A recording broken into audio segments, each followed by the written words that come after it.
The life is not a bed of roses. এই পৃথিবীটা কুসুমাস্তীর্ণ নয়, এটা কণ্টকাকীর্ণ। এই পৃথিবীতে কেউ কারোর জন্য জায়গা ছেড়ে দেয় না, এখানে জায়গা করে নিতে হয়। পৃথিবীতে তোমাকে জানান দিতে হবে যে তুমি পৃথিবীতে এসেছো। কঠিন বিপত্তিকে, পরীক্ষাকে তুমি জানাও যে তুমিও কম শক্ত না, ঠিক কিনা? একজন পুরুষের এক ফোঁটা বীর্যে 20 কোটি শুক্রাণু না থাকলে চিকিৎসা বিজ্ঞান বলে ওই বীর্য থেকে কোনো সন্তান জন্ম নেয় না। এক ফোঁটা বীর্যে কয় কোটি শুক্রাণু? 20 কোটি শুক্রাণু। ওই 20 কোটি শুক্রাণুর মধ্যে আমি একটা, ঠিক কিনা? আপনি একটা, আমরা সবাই এক একটা। এই প্রতিটা শুক্রাণু চেয়েছিল ডিম্বাণুর গায়ে আঘাত করে সফল হতে, কেউ হইতে পারে না। 19,99,99,999টা ফেল। পাস করছিলাম সেদিন আমি, পাস করেছিলেন, চ্যাম্পিয়ন হয়েছিলেন সেদিন আপনি। সেদিন আপনার হাত ছিল, পা ছিল, মামা খালু ছিল, ফোন কল ছিল। এত কিছু না থাকতো সেদিন আপনি চ্যাম্পিয়ন হয়েছেন, কেউ আপনারা থামায় রাখতে পারে নাই। তার মানে এই পৃথিবীর বুকেও কেউ আপনারা থামায় রাখতে পারবে না। চিল্লায় বলেন ঠিক কিনা? পারবে না। অদম্য সাহস আর শক্তি সম্ভাবনাকে দিয়ে আল্লাহ তাআলা মানুষকে তৈরি করেছেন। এক একটা মানুষের যে কি ব্রেনের ক্যাপাসিটি, তার যে কত ক্ষমতা আল্লাহ দিয়েছেন মানুষ জানেই না।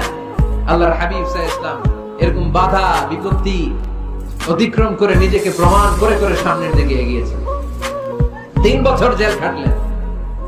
মক্কা থেকে 80 কিলোমিটার পথ পাড়ি দিয়ে তিনি তায়েফে গেলেন। তায়েফে কেন গেলেন? জমি কেনার জন্য, তাই না? কথা কয় না? 10 বিঘা জমি কেনার প্ল্যান করছিলেন তায়েফের। হ্যাঁ, নিজের কোন লাভের জন্য গেছেন তায়েফে? তায়েফবাসীদেরকে জাহান্নামের আগুন থেকে বাঁচানোর জন্য, নিজের লাভের জন্য না। তায়েফবাসীরা যেন জাহান্নামে ফেরেশতাদের লাথি না খায়, তায়েফবাসীরা যেন জাহান্নামের আগুনে না জ্বলে, ওদেরকে বাঁচানোর জন্য, ওদের লাভের জন্য আল্লাহ হাবিব সাল্লাল্লাহু আলাইহি ওয়াসাল্লাম গিয়েছিলেন। সেখানে তিনি ওয়েলকাম হন নাই, সেখানে পাথর বৃষ্টি মারা হয়েছে। এমন তাবৎ কোন অত্যাচার নাই বিশ্বনবীর উপর করা হয় নাই। 3টা জায়গায় কি সুশ্রী দেহ আমার নবীর, কি সুন্দর ছিল আল্লাহর হাবিব সাল্লাল্লাহু আলাইহি ওয়াসাল্লামের শরীর।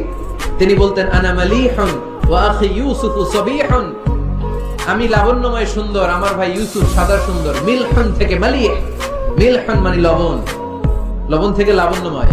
আমি লাবণ্যময় সুন্দর, আমার ভাই ইউসুফ সাদা সুন্দর। এই সুন্দর মানুষটার দেহে পাথর মারা হয়েছে। Can you imagine that? আপনি কি কল্পনা করতে পারেন? 3টা জায়গায় বিশ্বনবীকে আক্রান্ত করা হয়েছে, রক্তের বন্যা বইয়ে গিয়েছিল। আওয়াজ করে বলেন ঠিক কিনা?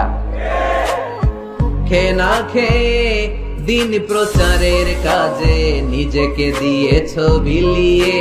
তায়েফের কাফিরেরা চিনল না সে আলো, দুষ্ট ছেলেদের পিছু দিল লেলিয়ে। পাথরের আঘাতে ক্ষত বিক্ষত হয়ে সারা শরীর থেকে রক্ত ঝরে।